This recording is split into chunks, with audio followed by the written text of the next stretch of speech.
Պարոն Խանդանյան, մենք իմացանք, որ վերջի տարիներին դուք եղել եք տվյալ հանձնաժողովի ղեկավար, հարցը շատ կարևոր է մեր հասարակությանը հուզում է։ Ինչ նախապայմաններ է դրել Թուրքիայի Հանրապետությունը Հայաստանի Հանրապետության առջև սահմանները բացելու համար։ Արդյոք նախապայմանների մեջ կա ցեղասպանության, պետականորեն ճանաչման հարցի առաջ չքաշելը եւ կա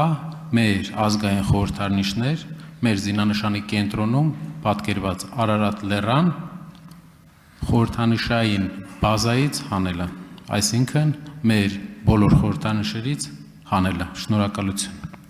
Շնորհակալություն հարցի համար, պարոն Կարապետյան։ Հայաստան-Թուրքիա կարգավորման գործընթացում, ինչպես հայտնի է եւ ինչպես Հայաստանի ներկայացուցիչները բազմիցս հայտնել են, գործընթացը իրականանում է առանց նախապայմանների, այսինքն Հայաստանն եւ Թուրքիան, Հայաստանի մասնավորապես հատուկ ներկայացուցիչները պարտավորվել են, որ գործընթացի կարգավորման ընթացքում նախապայմաններ առաջ չեն քաշվելու եւ ձեր նշած երկու հարցերը ոչ բանակցությունների որևէ փուլում նման պահանջ, նման նույնիսկ ակնարկ Թուրքիայի ներկայացուցիչների կողմից երբևէ չի եղել։ Արձագանք։ Շնորհակալություն, այսինքն կարող ենք ֆիքսել, որ Արարատ լեռը որպես մեր ազգային խորհրդանիշ շարունակում է կատարել իր դերը առանց վտանգ ներկայացնելու Հայաստանի անվտանգությանը։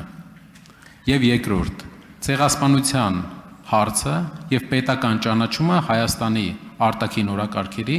առաջնահերթություն է, աշխարհի երկրների պետական ճանաչումը։ Պարոն Կարապետյան, ձեր հարցը եւ դրա եզրահանգման տրամաբանությունը մի քիչ իրար լավ չէին բռնում, բայց ինչ վերաբերում է ցեղասպանության հարցին, որ մեր ցեղասպանության հարցի լինելը որպես մեր արտաքին քաղաքականության առաջնահերթություն, ոչ Հայաստանի Հանրապետության համար ցեղասպանության, հայոց ցեղասպանության միջազգային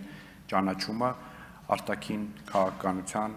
առաջնահերթություն չէ եւ այս մասին բազմաթիվ անգամ խոսել ենք եւ ես կարծում եմ, որ դա նաեւ չպետք է լինի այդպիսին եւ Հայաստանի կառավարությունը, մասնավորապես Ռոբերտ Քոչարյանի տարիներին, երբ որ այդ հարցը բերել է եւ դարձել ազգային արտաքին քաղաքական առաջնահերթություն, մեծագույն սխալ է գործել, որովհետեւ ցեղասպանության, հայոց ցեղասպանության ճանաչման հարցը մի շարք պետություններ գործիքայնացրել են եւ մի շարք խորհրդարաններ շատ բանաձևեր են ընդունել մեր բարեկամ երկրների խորհրդարաններ եւ միևնույն ժամանակ օրինակ Ադրբեջանի հետ մեծ ռազմական պայմանագրեր են կնքել եւ ստացվել է, որ հավասարության նշան են դրել։ Հայոց ցեղասպանությունը չպետք է դարձնել որևէ տեսակի բանակցության առարկա։ Շնորհակալություն։